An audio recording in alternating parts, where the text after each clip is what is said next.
Chapter 46. The Sign.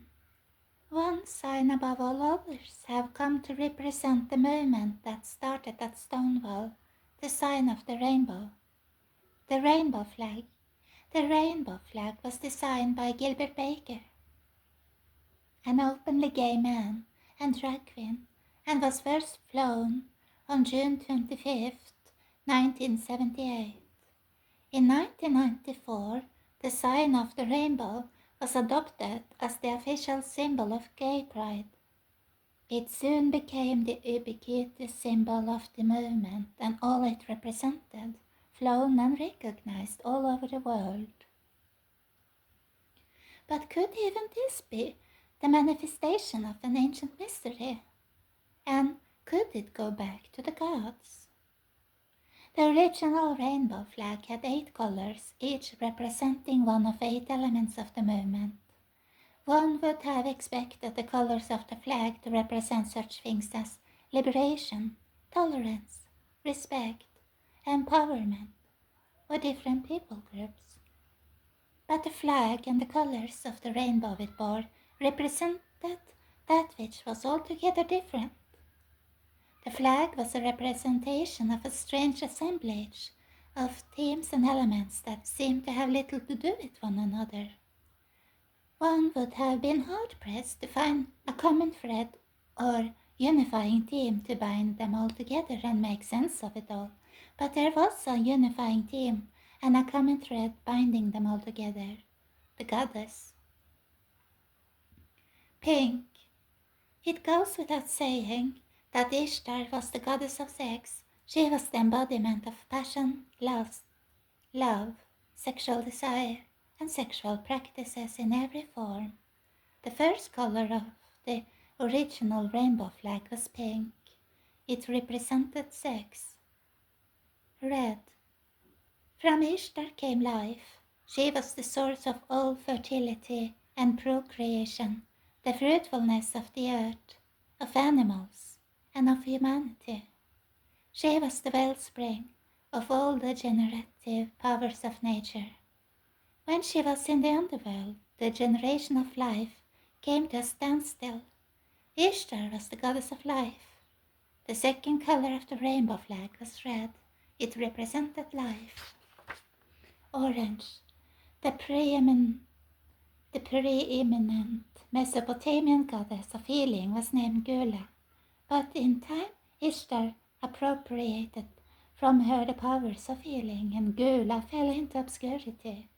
Ancient inscriptions survive with prayers and prescriptions of healing addressed to or centered on Ishtar.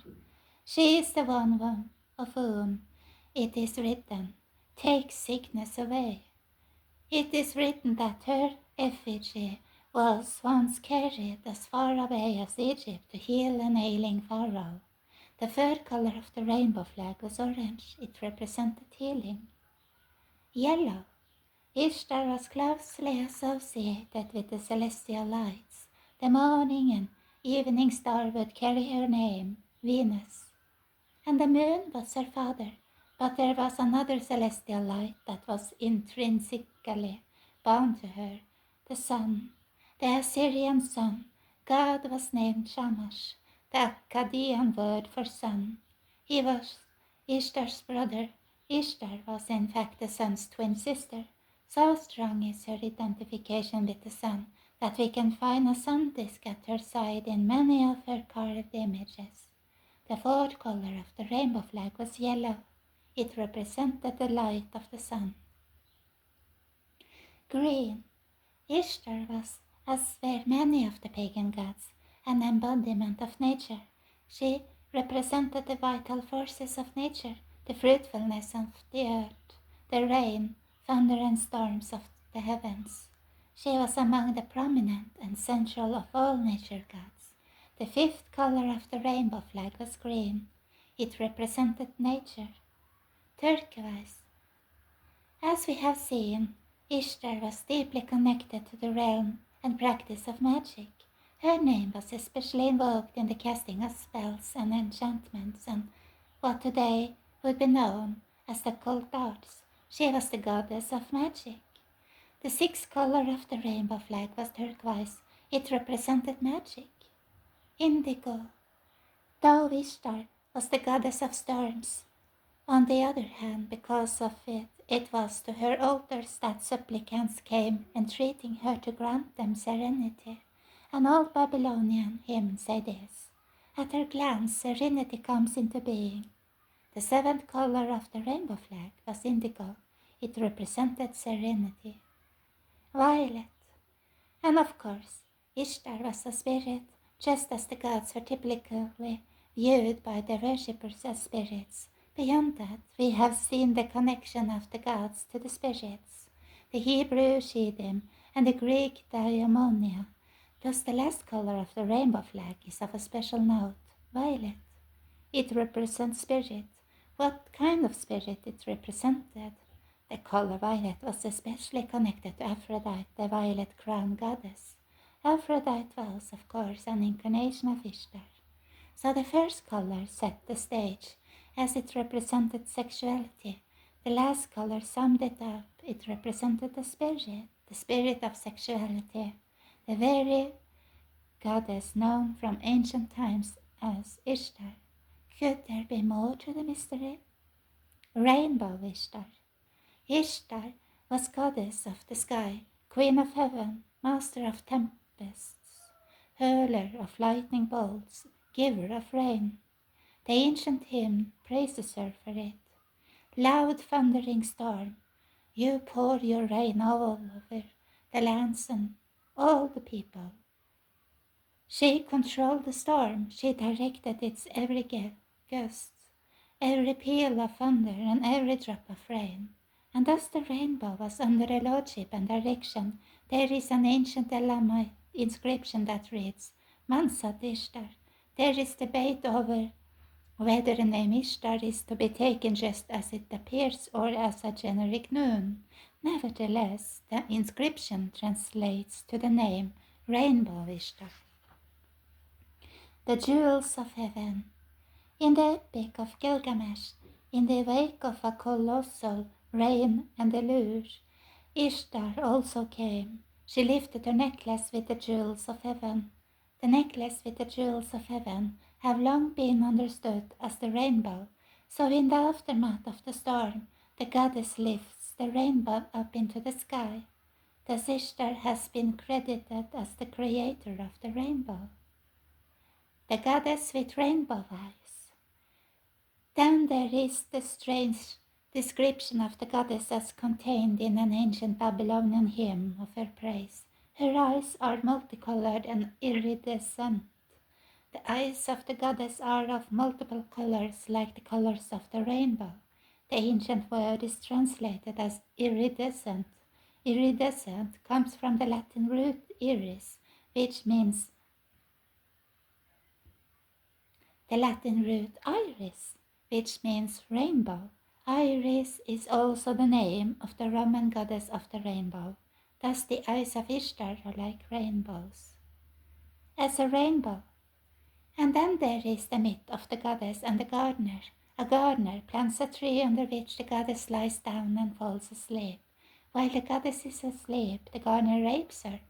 When she awakes and realizes that what has been done to her, she flies into a rage and begins sending down plagues on the earth. Then she goes to her father to seek help. He tells her where the gardener is hiding. She sets out to find him.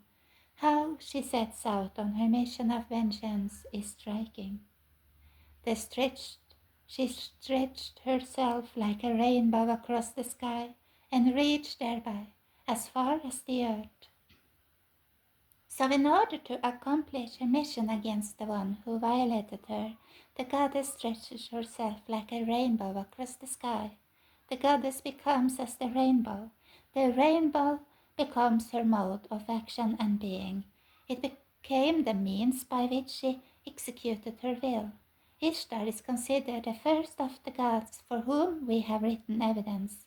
Her connection to the rainbow is most ancient, long preceding that of the Greek goddess Iris and others. She was joined to the rainbow from the very start, from the dawn of recorded history and mythology. The sign. So what would happen if the goddess returned? Would the rainbow also return as a sign of her power? It would, and it has.